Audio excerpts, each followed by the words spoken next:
Hello everyone! For today's video, nakakuha tayo ng stub for free parlor para sa mga solo parent guys. Ito ay sponsor po ni natin guys yung Congressman Ratul po para sa mga solo parent guys, para daw po ay mabigyan ng pagkakataon ng mga solo parent na sobrang init guys. magpaganda sa sarili paminsan-minsan kasi po ang solo parent guys ay napaka-busy dahil trabaho para sa mga anak, pag-aalaga sa mga anak, pag-aalaga sa bahay, trabaho, yun lang iniisip kaya wala na talaga sa sarili talaga. So hanapin natin ngayon yung parlor na sponsor ni Kongton.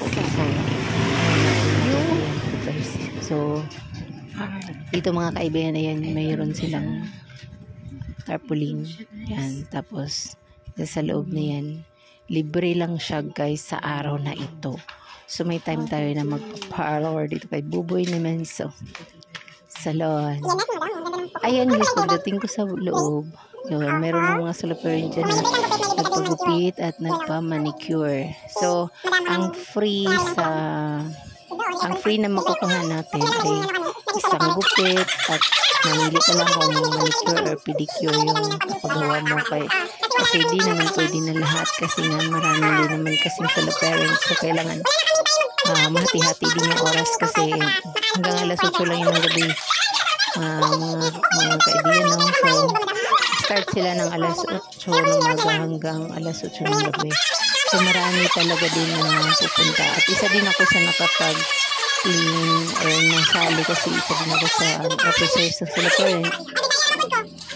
Alam niyo mga kaibigan, hindi kasi ako talaga nagpupunta sa mga parlor kasi alam mo yun, nangihinayang talaga ako sa pera kasi siyempre lalo na tayo mga solo parents, so talaga nagbabudget at lalo na yung anak nag-aaral, diba? Lalo na ako guys, na-college na yung una ko mga anak, dalawa. Although di naman ako ang laging gumagastos sa kanila, pero nagbibigay-bigay din ako sa kanila paminsan-minsan kasi yung minsan pang sarili nila na nahihiya sila hingiin sa side ng papa nila na pang sarili nila. Minsan pagka meron ako, nagbibigay din ako, tapos pinag-gusto ko ako lang din talaga. So talagang nagbabudget ako, so wala talaga akong time sa mga extra na mga pang sarili lang. Bawa yan, pagpapaparker, pagpapagupit. Minsan ako lang yung nagugupit sa sarili ko. Talagang tinatalian ko lang, tapos pinagupit sa gunting yung buko para naman tipid kasi alam mo guys, yung gupit kasi dito sa mga mahal nasa 90 to 100, or kung pupunta ka ng salon talaga na aircon 150, so talagang sayang. Minsan kasi yung 150 makakabili ka ng 2 kilong bigas at ulam, so kung nagbabudget ka talaga sayang yun. Tapos pang sa araw-araw, lalo na din ako guys, nag-aaral din ako ng senior high plus at ako yung mga estudyante, kaya mahirap talaga ng budget. Ngayon sa mga ibang mga solo parent guys na maraming anak, so talagang hirap talaga sa pinansyal. So yun, pinag-usapan ng head ng solo parents at sa partner niya si Congressman Ratul na ano yung pwede nilang ibigay as pangpa-regalo sa mga solo parents na ay minsan ay maglaan ng oras sa sarili at magpaganda, kasi daw hindi sabihin na solo parent ka ay wala ka nang karapatang magpaganda. Kailangan bigyan mo rin ng time talaga daw yung sarili mo. Kung ako naman may extra bakit hindi, diba? Kaso lang, siyempre, unahan talaga natin yung mga priority na mga kailangang gastusin. Buti na nga lang napag-isipan nila yun na bigyan ng pagkakataon ng mga solo parents na paggupit, magpamanicure, pedicure, gano'n. So, talagang malaking privilege din yan sa mga solo parent guys tulad ko, kasi ako yan, tignan mo naman buhok ko. Mahaba na, manipis pa, nalalagas pa kasi nga stress din tayo kasi lalo na ako mga kaibigan nung ako nag-aaral tapos trabaho ko linis unkol na linis minsan manicure pedicure din ako ganun. Pero sarili ko di ko manicure pedicure diba? Kaya yan buhok ko para talaga wala talaga stress pagka gusto na talaga din magpagupit at gusto ko na rin magkupitan ang problema lang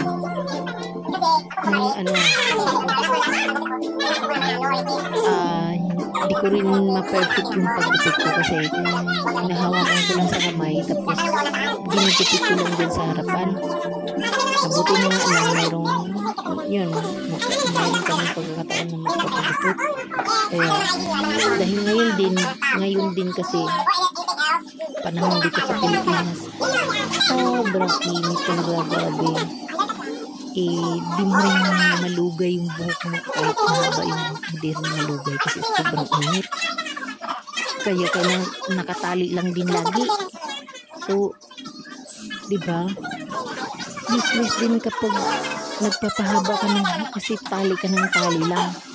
Kaya sabi ko, iksian na lang talaga kasi para yung iba naman yung look natin. Tapos, ang kati-kati na rin ang ulo ko. Ako alam baka may kuto na rin ako. Kasi nga, lagi nakatali kahit basa tinatalian ko dahil sobrang init talaga dito sa Pilipinas. Kaya nga, yung mga iba nagkasila ng mga pasok kasi mga paralan kasi nga sobrang init talaga. Masakit sa balat. Kaya yan, pinaiksian ko lang talaga. Actually, yung ending yan, gusto ko pa talaga paiksian. Pero sabi ng nagupit sa akin, huwag naman sobrang iksi. Yan. Ang kaganahan din kasi dyan sa parlor na yan, ang mga kaibigan no, kasi aircon. Kaya hindi ka papawisan sa loob. At magaling din yung mga nagugupit. Si ate kahit may edad na pero ang galing niyang magupit. Tapos yung manicure pedicure dyan, ang bilis din niyang magawa. Tapos wala ka talagang maramdaman na sakit. Mga iba kasi masakit maglinis eh. Pero yan, tapos yan si ate na nagugupit. Sanay na sanay din talaga siya. Hindi man lang siya, alam mo yung minsan diba sumasabit yung kamay. Pero siya hindi ang salagang ganay. Sanay siya. Sabi ko nga ate, gusto ko rin matuto ng gupit kasi skills yun eh. Kumbaga kahit tanda ka na, may pagkakitaan ka pa rin kasi skills mo yan. At saka ginting yung kahinan mo. Hindi mo na kailangan mag-sabang hirap. Kikita ka na, diba? Sabi ni ate, mag-training lang daw ako ng TESDA. Kasi wala naman daw training ng TESDA. Para matuto ka sa parlor. Ang gupit, pedicure, marunong naman ako. Kulang na nga lang talaga ng pagsasanay kasi minsan nasusubukan ko pa rin yung ibang nagpapalinis sa akin. Kaya kailangan ko pa talaga mamahasa. Tapos sa ngayon kasi mas pinututukan ko yung pag-control cleaning kasi mabilis yung pera na agad. Pagkatapos kasi ng linis, bayad na agad. So, tapos malaking bayad kahit nakakapagod pero malaki naman. Kasi manicure pedicure isang linis mo na sa 80, 70, ganun. At minsan pa sobrang hirap linisan yung mga iba. May mga iba na mababaho din yung mga kuko, ganun. Kaya mas tinutukan ko yung paglilinis pag may mga tumatawag. Habang pagka wala kang service, kaya mapasok ko nito. Or unahan ko yung pagpasok bago ako maglilinis. Ganun. Balance talaga. Kasi mga kaibigan kasi. Kami kasi ng mga solo parent. Siyempre, uunahin naman talaga yung mga anak. mga pinansyal na kailangan, pagkain, pamasahe. Kaya yung ibabayad namin sa pagpapamanicure pedicure or paggupit o pampaganda, hindi na talaga namin iniisip yan. Maliban na sa talagang yung mga iba na may mga extra talaga sila, malaki yung kinikita nila. Pero pagkatulad ko na maliit lang, talagang napakahalaga sa akin yung barya kasi dagdag talaga yon, at saka unahin talaga yung mga pangailangan, bayarin, pagkain, pamasahe sa school, baon pa, mga activities pa, marami din mga activities, kaya mahirap talaga din balansihin talaga. Buti na lang may mga ganito na libre. So ayan, habang magupit, meron din naglilinis sa kamay. Sarap ng buhay, di ba? Sarap talaga sa pakiramdam pala ng ganyan, guys. Ngayon ko lang yung ginawa kasi libre. Ayan. So, malapit na yung final looks natin. So, para daw hindi masyadong iksi at di masyadong matakpan yung at hindi masyadong lalapad yung mukha natin. Kaya huwag naman sobra-sobrang isip. Yan yung ginagawa natin. Binabagay din niya sa akin. Ayan. So, dapat daw pala pag maiksi, gaganyanin daw yung pag-supply. Huwag daw agad-agad ng palikod.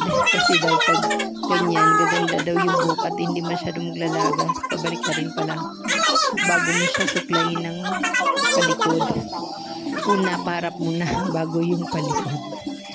Ayan. So, diba? Bumagay din naman sa akin yung maiksi. Maiksi yung buhok. So, ayun yung final looks natin, guys. Guminhawa din yung pakiramdam, magaan. Ayan, dito naman tayo. Ayan, pinili ko pula kasi pula, guys. Paborito ko na kulay talaga, yung pula.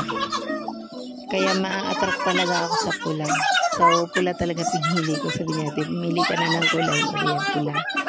Parang, ano yan, color of love, diba? So, na final look natin. Beshies. Ayan. So, maiksi na yung hair.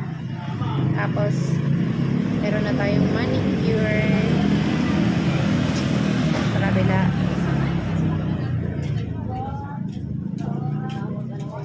So, maiksi na yung ating buhok. Dahil sobrang init, kaya makaiksi tayo ng